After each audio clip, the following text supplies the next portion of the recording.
I will not be reading this question with you in the video, so please, if you haven't read the question, please pause the video and read the question, and then we will answer the question together. The question 1 asks us to calculate, explain how the overhead rate was of 50 per direct labor hour was arrived at. The word explain may not be appropriate here because this would require writing a paragraph, but actually this question is asking you to show the workings for overhead absorption rate of the 50. Normally this question is different from other questions because in most of the questions you are required to construct a cost card. However, this question gives you the cost card and asks you to explain or show the workings behind the cost card, and normally it is the workings for the overheads. So the overheads rate of 50 is given, and then accordingly product X and Y was charged 200 and 250 pounds for the overheads. So how should we answer this? We should basically try to calculate 50 as we would do without knowing this. With the information, we need to calculate overhead rate, OAR, which is given 50, but we will assume that we don't know this. So going to my Excel sheet, we will be calculating our OAR as we did in our video. So the requirement is overhead absorption rate, and the formula you will have to remember because it's not given in the exam, and that is equal to total overheads divided by total activity.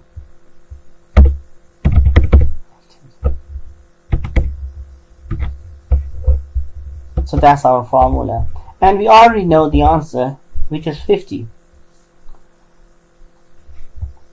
However, we need to show the working. So basically your answer should show this working on the answer sheet. Now how would we do this? We need to find out these two values, and then we can find out then we can explain how this was answered. So first of all, total overheads. This amount is given very clearly in question, which is 700,000. So I'll put this figure here. The second figure is total activity, and that is usually the amount which is a bit more troublesome to arrive at. The question, the basis of absorption is very, very important, and in this question it is telling us that these overheads are absorbed on the basis of specialist labor hour. So that's it. That is our activity basically. So what we need to do, we need to calculate the total activity. So this activity, we use these labor hours to provide our services to the customers, and these are two services X and Y. So what we will do, we will say that how I'm showing the workings here. We provide 1,000 of X units of X plus 2,000 units of Y. These are not units actually, but these are services, so they're not really products. Units, let's call them customers. Yeah, let's be very precise. Customers.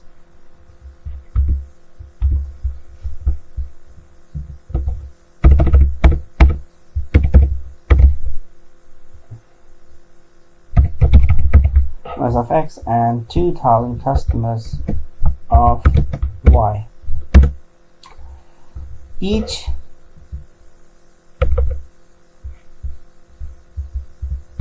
unit of X takes 4 hours. How I did 4 hours? The overheads of 200s were absorbed to product X. This is pounds, okay, for 200 pounds, and each hour would mean we will have to add 50 pounds. We have added 200 pounds, so 200 basically is 50 times 4. So we know that there are 4 hours of specialist labor. This can also be calculated by 80 divided by 20 and 4 hours. So 4 hours of X, and then 5 hours of Y, 100 divided by 20. So what I'm going to do, we can multiply the amount in the formula. So 1000 times, let me use brackets, 1000 times 4 plus 2000 times 5. So we provide 1000 services which cost us 4 per hour, so that's 4000 hours. Then we 2000 of Y, and that takes 5 hours, so that's 10,000 hours. In total it is 14,000 hours. So if you do the maths now,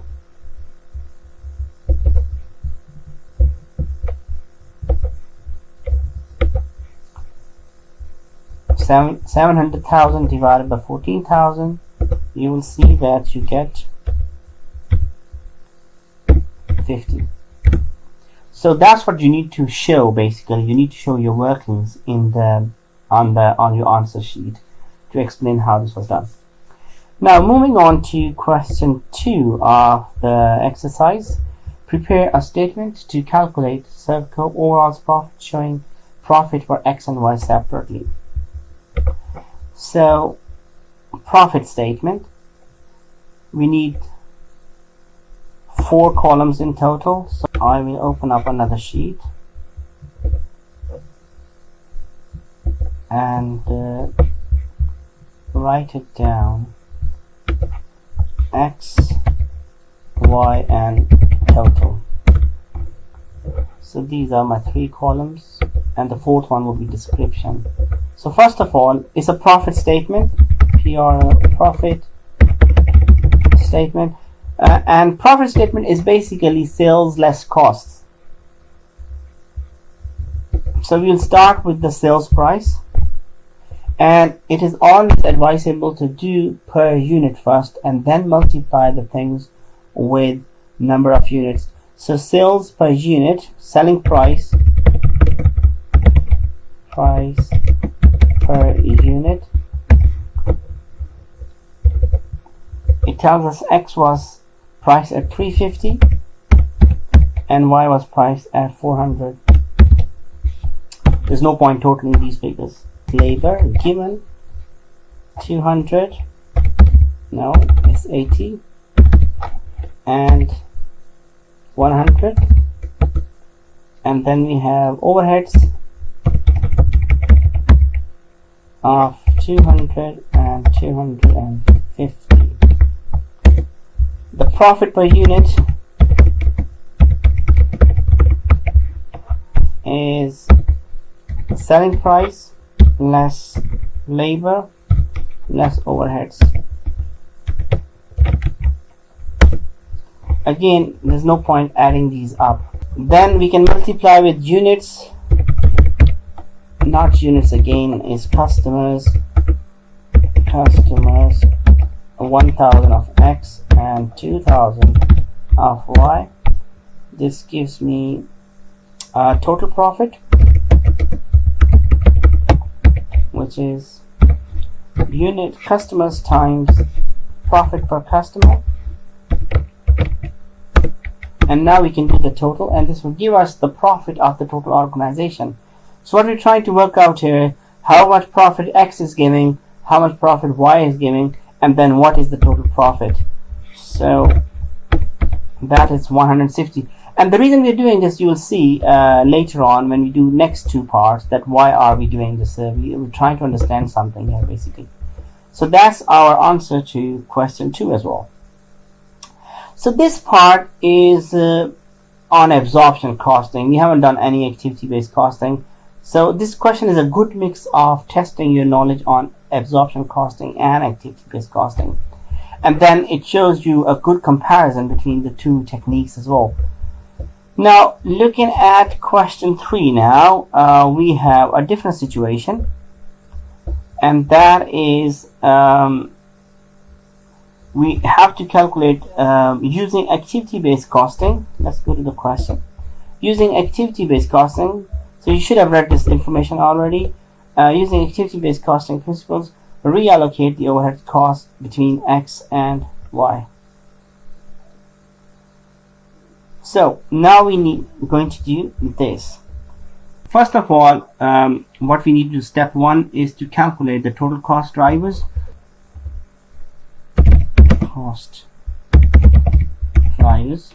Our cost drivers are administration, promotion,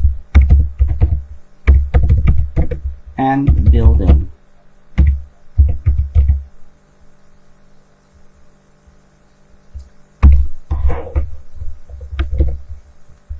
X and Y. So X uses 9 staff and Y uses 6 staff. Then X uses 9 staff and Y uses 1 staff, and then 70% of the building is used for product for customer service X, and 30% is used for Y. We need to total these. So 15. It's quite easy question, to be honest, when it comes to cost drivers. 10 and 100%. You can use percentage or you can just keep it like this, but you need to know how to deal with it when the time comes. Okay. Now, then the second thing would be to find out the cost per drivers. Okay, so step 2 is cost per cost driver.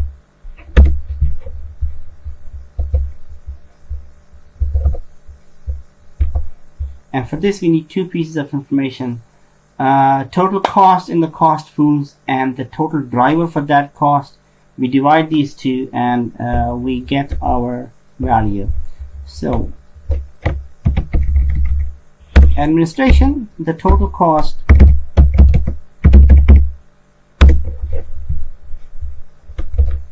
is 200,000,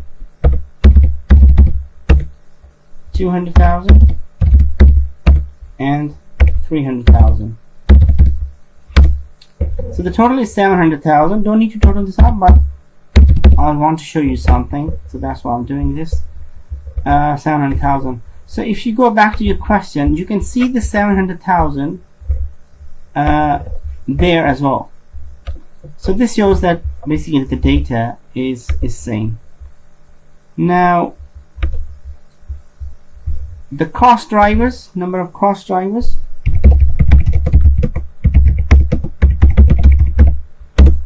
Drivers are,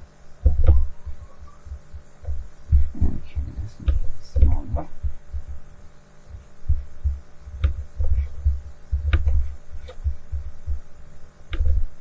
You can see here up there that number of cost drivers for administrations are 15. For promotion is 10, and then it's 100% basically. So what we need to do is we need to divide the total cost by the number of drivers and then find out the value per driver. Okay, so cost per driver,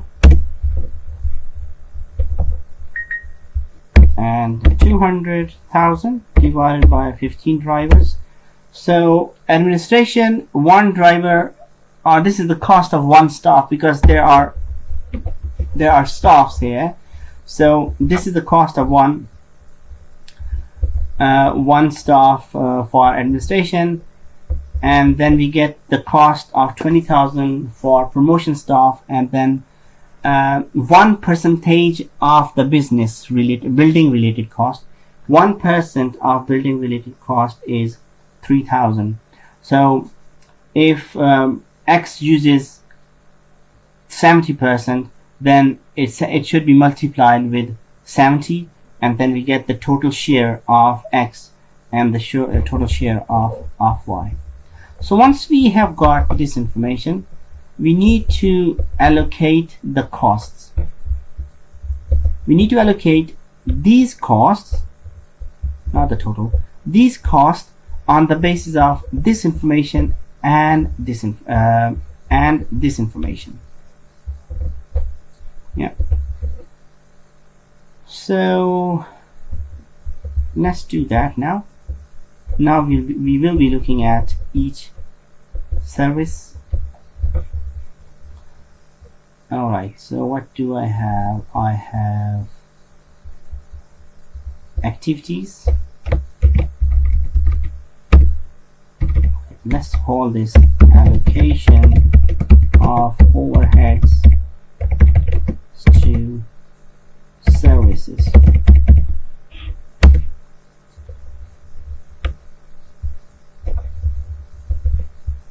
We have these values, and we need to allocate them to X and Y. Okay, I need a row above this, so I use X and Y. Okay, so how much X should get this? X used 9 drivers. The cost of one driver is this, so I'm going to highlight these things with the color, this and this. Alright, so I'm going to use these two values. 9 times 1333.3, and then this value times this value. Now this small discrepancy due to decimal places, so I'm gonna convert it into 120,000, so that our total is 200,000. You can see this total here. So this means we have correctly allocated 200,000 into two products. Next one is our promotion, and X uses 9 staff for promotion, and each staff costs 20,000. So we are going to use this with this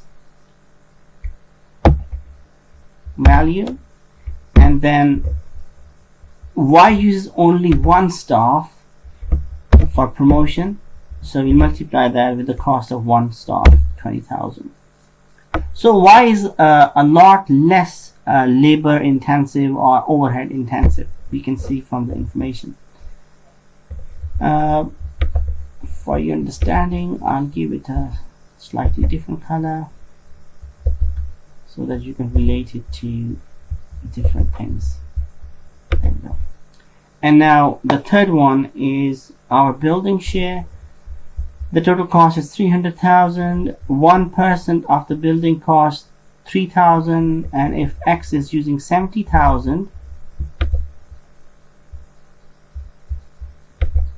then how much it should take for the overheads. So that will be basically multiplying these two values, 70 divided by 3,000, and then 30 divided by 3,000.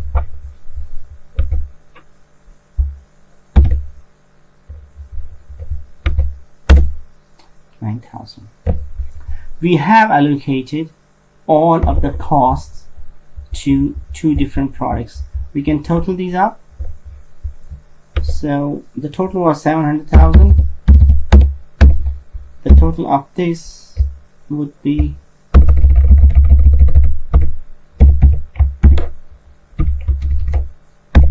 $510 and 190. So double check if the total of these two values equals to 700,000. That means our working is correct, and it is 700,000. So now we have done allocation of overheads to each product as we did in our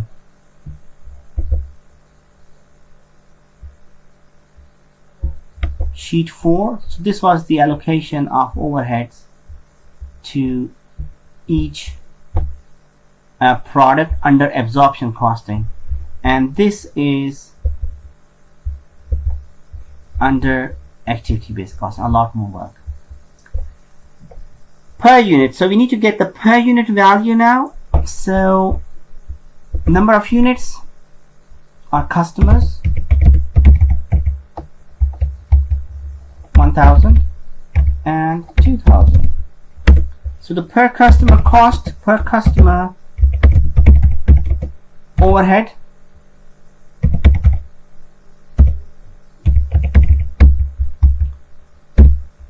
$510,000 divided by 1,000, 510 and 95. So on the overheads, X would take 510 and Y would take 950. Very different to the value we calculated here, which was given in the question, basically 200 and 250. So if you use absorption costing, the X would take 200 and Y would take 250. However, activity-based costing gives us a very different figure, and 510 would go to X and Y would be 95. So X is a lot more expensive to provide from overheads perspective. Now we can do our cost card. So going back to my cost card, which was done here.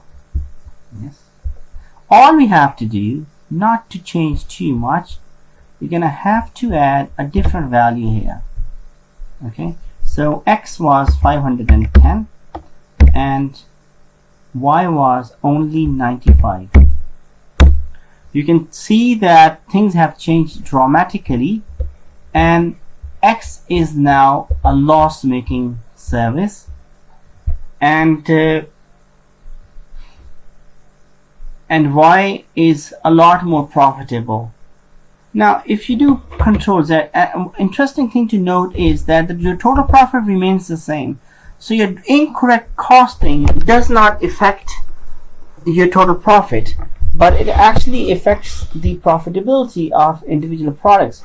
So let's see, Control Z, and you go back to absorption costing, 170,000. Now redo your calculation for activity based costing, and you get this way. Now you're gonna have to show this twice, which wasn't that very difficult, to be honest. I'm gonna show you. This was just to explain this. So what I'm going to do is I'm going to copy this, all Control C, going to my sheet 5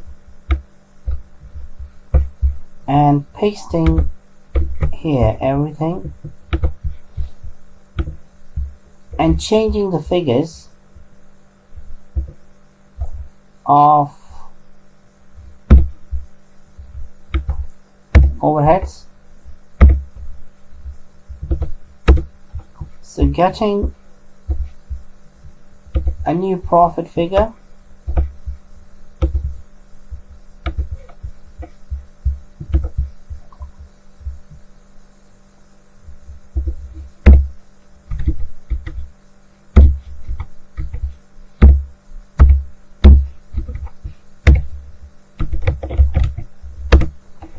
TV,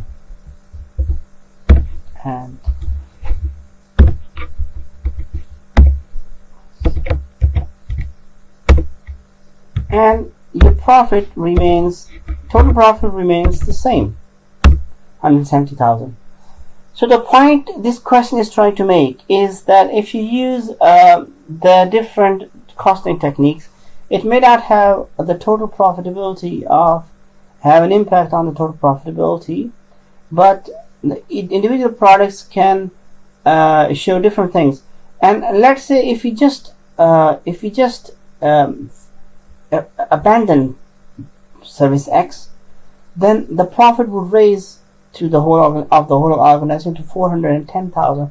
So now we have more information and we can make more decisions on the basis. And this is one of the biggest advantage of having activity-based costing, that it provides a lot more information to the management for the better decision making.